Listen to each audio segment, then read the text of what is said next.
ইরানের বিরুদ্ধে সামরিক হামলা চালাতে যুক্তরাষ্ট্র যদি যুক্তরাজ্যের কোনো সামরিক ঘাঁটি ব্যবহার করে তাহলে সেই ঘাঁটিকে বৈধ লক্ষ্যবস্তু হিসেবে বিবেচনা করা হবে বলে সতর্ক করেছে ইরানের ইসলামী বিপ্লবী গার্ড বাহিনী। বাহিনীটির জনসংযোগ দপ্তর থেকে প্রকাশিত এক বিবৃতিতে এ হুঁশিয়ারি দেওয়া হয়।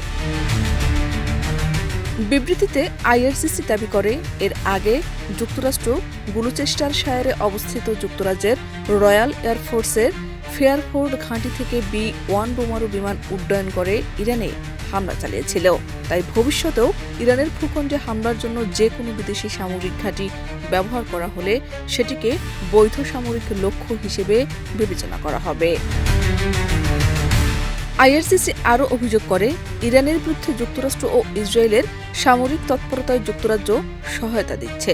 বিবৃতিতে লন্ডনকে এ ধরনের সহযোগিতা থেকে বিরত থাকার আহ্বান জানানো হয়। পাশাপাশি ব্রিটেনের অতীত পররাষ্ট্রনীতিরও কঠোর সমালোচনা করে আইআরসিসি। তাদের দাবি, মধ্যপ্রাচ্যে অস্থিতিশীলতা, বিভিন্ন ইসলামী দেশে হস্তক্ষেপ এবং ফিলিস্তিন ইস্যুতে যুক্তরাজ্যের দীর্ঘদিনের ভূমিকা অঞ্চলের সংকটকে আরও জটিল করেছে। এদিকে ইরানের সেনাবাহিনীও দাবি করেছে, সাম্প্রতিক সংঘাতে ইরাকের এরবিলে যুক্তরাষ্ট্রের সামরিক স্থাপনাগুলোতে ব্যাপক ক্ষয়ক্ষতি হয়েছে।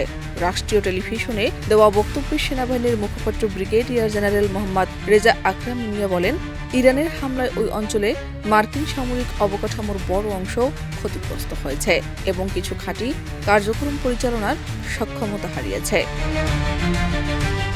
তিনি আরও দাবি করেন, ইরান এখন আগের তুলনায় আরও দূরপাল্লার, নির্ভুল ও শক্তিশালী নতুন প্রজন্মের ড্রোন মোতায়েন করছে। একই সঙ্গে তিনি সতর্ক করে বলেন, সংঘাত আবার শুরু হলে ইরান সামরিক অভিযান অব্যাহত রাখতে প্রস্তুত। শাহনাজ পারভীন, দেশ রূপান্তর।